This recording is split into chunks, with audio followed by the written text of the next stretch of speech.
Intègre et juste. Sous Isabelle Maréchal se cache peut-être une super-héros.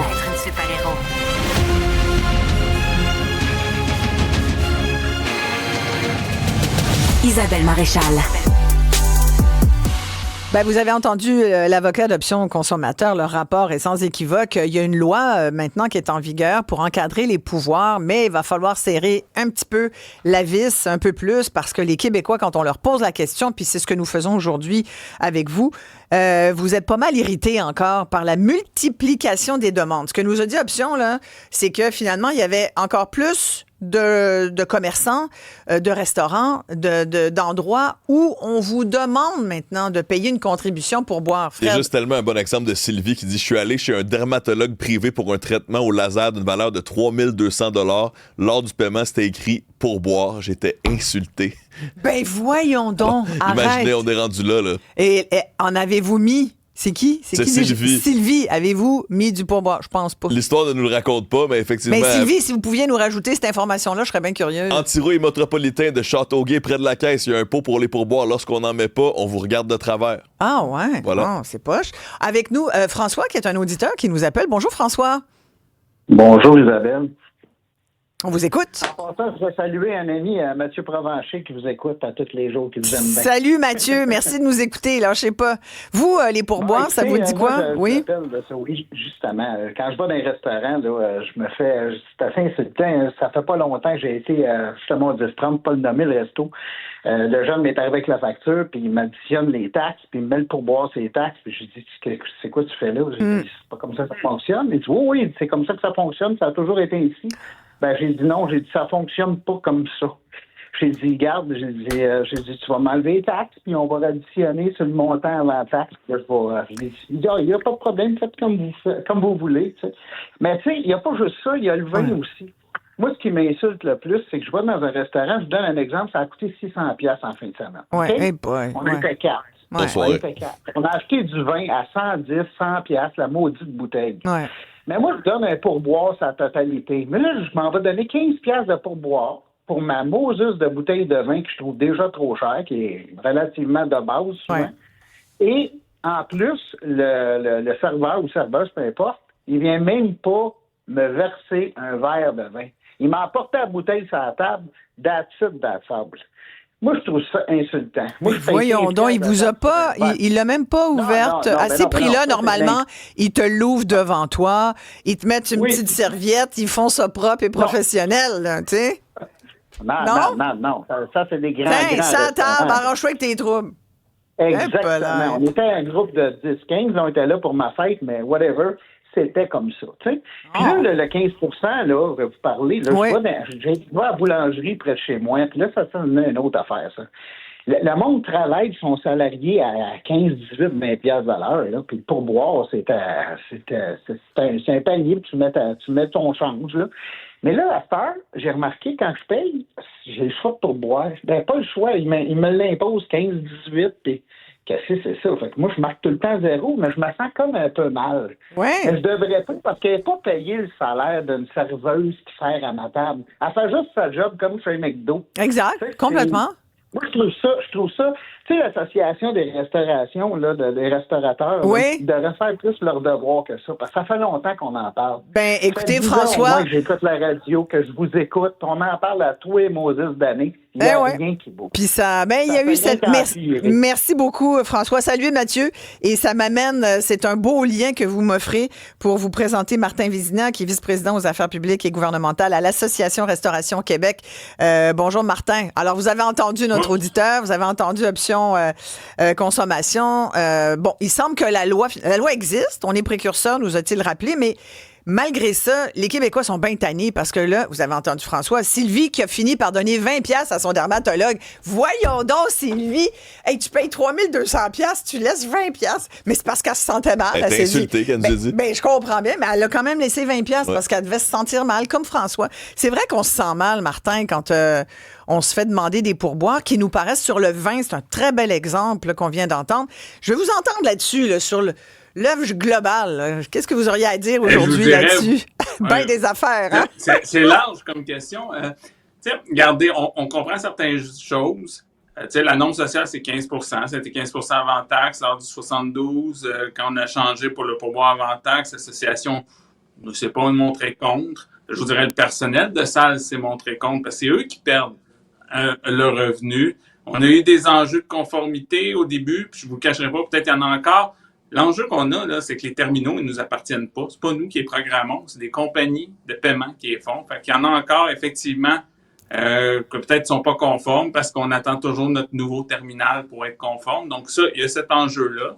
Ceci dit, sur les recommandations d'options consommateurs, regardez, nous, on est très ouverts à ce que le pourboire soit limité à des secteurs d'activité précis, comme la restauration. Oui, c'est une réflexion qu'on a. Je vous cacherai pas que nous, au niveau des pourboires, je vous dirais, la réalité de mes membres, ce qu'ils demanderaient, c'est d'avoir un véritable droit de gestion. Je comprends qu'Options consommateurs demande un avis public. On est d'accord. Mais c'est pas nous autres qui décidons comment on redistribue le pourboire, c'est les employés de salle. Puis je vous dirais, les employés de salle, ben, c'est eux qui s'ils décident du jour au lendemain de changer, ben, ça va être nous qui aurons la responsabilité de déchanger la fiche sur des éléments qu'on contrôle pas. Donc, c'est tout ça l'enjeu. On comprend la question du pourboire, c'est complexe, mais on contrôle pas nécessairement tous les éléments. Oui, je sais qu'il y en a que la notion de 15 % est peut-être pas affichée ces terminaux. Mais sachez que souvent, ça vient de la pression d'employés de salle qui menacent de démissionner si les taux n'augmentent pas. Ah ouais, ben j'aimerais ça s'il y a des employés là, de salles de restaurant là, qui nous écoutent, des travailleurs à pourboire. Appelez-nous. C'est sûr qu'on a dans la foulée là, ça fait plusieurs années là, qu'il y a des modifications dans la loi aussi qui touchent les restaurants et l'industrie de la restauration. Je pense qu'il fallait serrer la vis. On se souvient de l'époque où il y avait deux caisses, là, la caisse officielle puis pour Revenu Québec, puis l'autre caisse. On ne veut pas revenir là. Il y a aussi beaucoup d'employés à pourboire qui ne déclaraient pas leur pourboire. Ça se fait sans doute encore dans certains secteurs. C'est moins possible de le faire en restauration. Mais toute la question du pourboire, c'est vrai que c'est fatigant. Puis le 15 % des fois, il n'est même plus là du tout, Martin. Là. Des fois, ça part à 18 %. Fait que là, vous me dites, ben c'est pas nous qui contrôlons ça. C'est pas le restaurateur, c'est les compagnies de terminaux. Moi, ce qu'on m'a dit, c'était le restaurateur qui avait qui non, mais ce que je vous expliquais, c'était qui le disait, avant taxe. Ouais.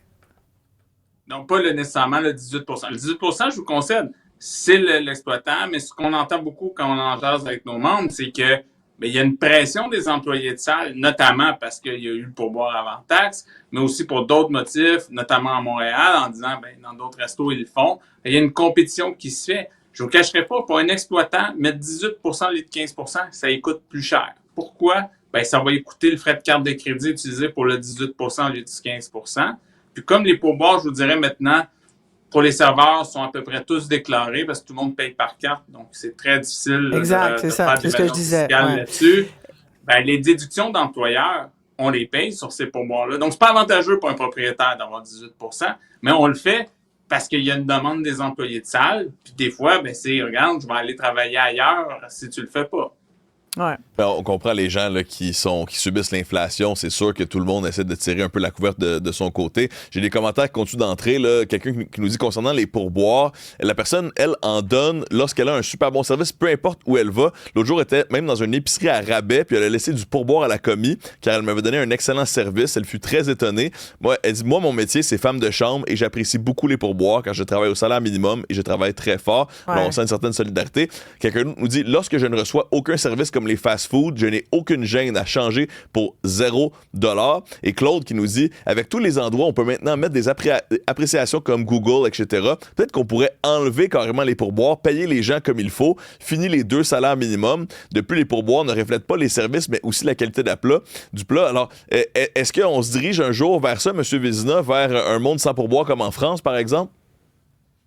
Nous, on a testé la clientèle dans le cadre d'un sondage en 2000, savoir un modèle pourboire inclus ou avec pourboire. Et on arrive à 50-50. Il y a 50 % qui sont très contents d'avoir un contrôle exercé par le pourboire sur la qualité du service. Puis l'autre 50 % qui disent, moi, j'aimerais mieux que tout soit inclus dans les prix. Comme on ne voit pas de consensus de la clientèle, l'industrie n'est pas prête actuellement à changer le modèle. Puisque, je vous le dirais, là, pour les employés de service, retourner avec un pourboire inclus veut peut-être dire pour certains serveurs une autre baisse de revenus. Donc, ils vont peut-être quitter le milieu pour aller ailleurs. Donc, nous, on veut être sûr que la clientèle veut suivre. Comme ça, il va y avoir un mouvement d'industrie vers ce modèle-là. Oui, puis sans doute que ça voudrait juste dire de rajouter minimalement 15 % à tous les plats ou à tous les... Hein, sans doute, là. Pour le consommateur, ça voudrait peut-être dire une augmentation immédiate. Alors que, puis là, c'est un autre dossier, mais comment ça se fait qu'on mange en France de façon tout à fait abordable dans les restaurants et qu'ici, dès qu'on va dans un petit restaurant, ne serait-ce que de quartier, ça nous coûte la peau des fesses. Tu as l'impression que tu es dans un 4 étoiles. Moi, c'est le bout que je comprends pas. En Europe, même aux États-Unis, souvent, là, bon, évidemment, il y a le taux de change, on fait abstraction peut-être de ça, mais sincèrement, c'est très cher ici, les restaurants au Québec. Mais comme je vous dis, ce sera pour une autre discussion, Martin Vézina. Je sais que vous devez nous quitter. Merci beaucoup d'avoir pris le temps, Martin Vézina, Association Restauration Québec. As-tu d'autres commentaires? Je pense qu'il y en a tellement qui rentrent. Là. Tu me donnes le goût d'aller manger en France, Isabelle. Ben. C'est sûr que la nourriture c'est vrai, puis ça, c'est vrai que c'est une autre discussion. Mais dans n'importe quel petit resto, je sais pas, je le comprends pas pourquoi c'est si cher, les restos ici. Écoute, c'est rendu, François qui nous disait, on était 4, 600 $, ça fait 125 par personne. Le pire, c'est que c'est probablement ça, maintenant, si tu vas manger au restaurant, c'est 100 $. Puis t'as un verre de vin, là. On sait qu'en Europe, le vin est moins cher. Ça, c'est une autre discussion aussi. Là. Ça pousse dans leur cours. Comme on dit, nous aussi, on a des vins québécois aussi au Québec, bien sûr. Juste rapidement, il y a quelqu'un qui dit, moi, j'ai été serveuse, là, puis je devais déclarer la totalité de mes pourboires. J'espère que la dermatologue déclare aussi la totalité de ses pourboires. Ouais, c'est là qu'on est rendu. Ouais. Puis sinon, là, écoutez, merci pour les gens qui nous écrivent. Il y a tellement d'exemples de restaurants à comptoir, du chocolat, on demande un pourboire, du poulet le boucher, on demande un pourboire. Donc, effectivement, les gens, ils se sentent... un peu coincé. Ben là, merci. Puis on continue de demander votre avis sur ce qui se passe dans la société. On est allé voir hier, c'était la première de Revue et corrigée. Moi, je vous ai vu, c'est la 20e année. C'est une idée de Denise Filiatro. C'est une idée fabuleuse. Moi, c'est comme c'est comme le départ de la saison des fêtes. Voilà. Quand tu sais que tu es rendu à Revue et corrigée, c'est parce que les fêtes sont officiellement commencées. Le bye-bye du théâtre. Il y a comme une espèce, il y a comme une espèce de compte à rebours. Tu sais que ça s'en vient. Et bien sûr, ça nous donne l'occasion de revoir un peu les grands moments d'actualité de cette année. Alors, avec Fred, on va vous demander, qu'est-ce que vous retenez de 2025, les amis? Qu'est-ce que vous retenez de cette année-là? Avouez que ça n'a pas été reposant, mais ça garde vivant. Ça garde vivant. C'est une belle année. Alors, nos numéros, peut-être, 1-877-827-2346, 1-87 Cube Radio. Que retenez-vous de la dernière année? On est déjà en mode revue et corrigée.